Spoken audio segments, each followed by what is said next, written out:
Okay, the reasoning questions. So this is where we have to really think carefully about the question and then really think carefully about what we're going to write. And then write it. So, Pearl decided to buy some shares. Over the next 3 years they increased by 5%, then 10%, and then dropped by 15%. Terrible spelling there. By 15%, not by. By 15% in the final year. Does this mean she made a profit or a loss? Explain your answer using appropriate calculations. So, I need to explain. Let's just first work it out. So let's say that Pearl, and this was a good calculation that most of you did. Let's say that Pearl had some shares and they were, 100% or £100 plus, and then they went up by 5%. Gives you £105. I could times it by 1.05, but it's straightforward, isn't it? Then by 10%. So I've got 105, and I add 10% to that. So how much is 10% of 105? Well, it's £10.50. I mean, you can do it with a calculator if you want, but you should be confident with that. So times 1.1 is £10.50 more, so that's £115.50.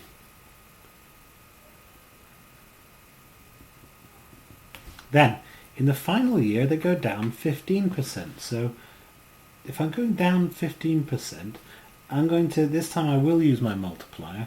It's going to be times by, 15% down. So it's 1 to my multiplier in my last year is 100%. Take away 15%, which equals 85%, which is 0.85 as a multiplier. So I'm going to times by 0.85, and that gives me, so I've got 100, sorry, that should be 115 here, shouldn't it? Easy mistake to make, be careful. 115.5 times by 0.85 equals 98.175. So £98 and 18 pence to the nearest pence. Okay, so what's happened? She's made a loss. So Pearl has made a loss. Why has she made a loss? Because 15%, because the 15% was of a larger value than the 10% and 5% rises. Okay, I've run out of space there a bit. I'm just going to zoom in a bit on that so you can see that clearly. Because the 15% was of a larger value than the 10% and 5% rises. So, question 8a. If a sum invested gains 10% each year, how long will it be before it has doubled its value? Okay. So, I need to think, okay, so doubling its value. And if I were you, I would do a sort of there's many ways you could go about this, but I might just try trial and error here. So 10% each year, so it's going to be, if I start off with 100, then to double its value, I'm going to have to get to 200. So I'm going to make a guess at something like 5 years, and then we'll go from there. So times by 1.1 for 5 years, so that's times 1.1 again and again for 5 years. And how much does that come to?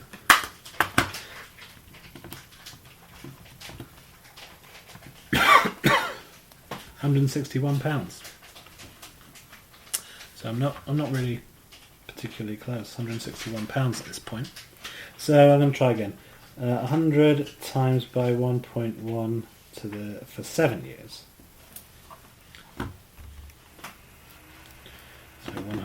times 1.1 to the power of 7. £194.87. Okay, I could be showing pounds here, or I could just keep it like this for now because that's fine as well here. £194.87. So I need a bit longer than that. So 100 times 1.1 to the 8. So for 8 years, we've got £214.36 to the nearest pence, or to the nearest to the second decimal point. So it's doubled somewhere between 7 years and 8 years. Now the question doesn't say that it gives its interest at the end of the year. So if it was giving me interest every day, then it would be somewhere in between here, between 7 and 8 years.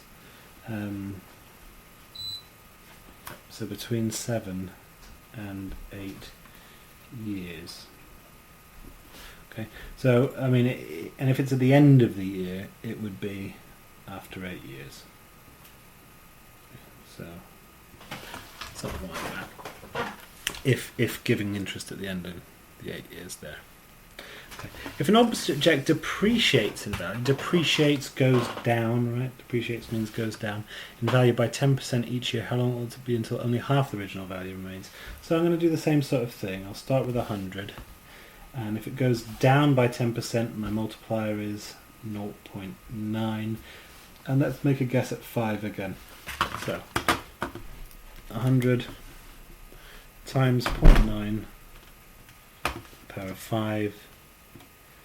£59.049. Okay, so it's not quite halved yet. Right, it's not quite halved yet. We're still more than half of 100. Half of 100 is 50, isn't it? So let's try 6 years.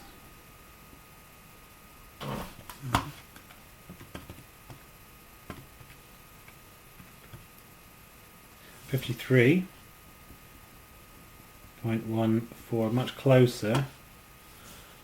Let's try 7 years then.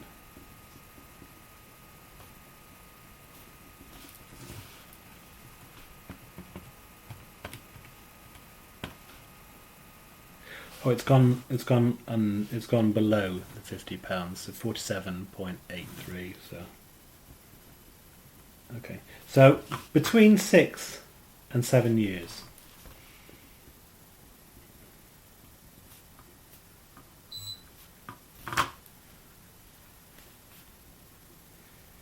And if it was that it depreciated at the end of the year, then it would be after 7 years. Okay.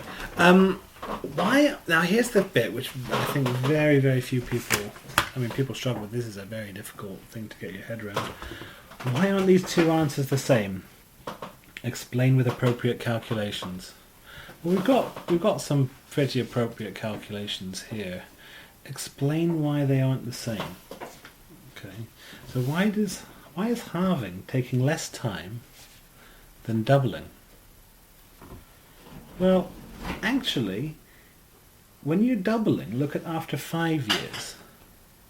It's added £61.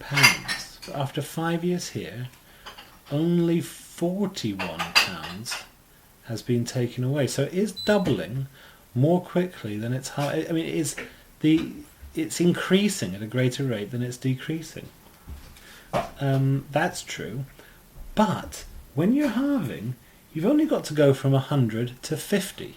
When I'm doubling, I have to go from 100 to 200. So I need to go further when I'm doubling. So my explanation will be, although when increasing by 10%, the value rises more quickly than when reducing by 10%, comma,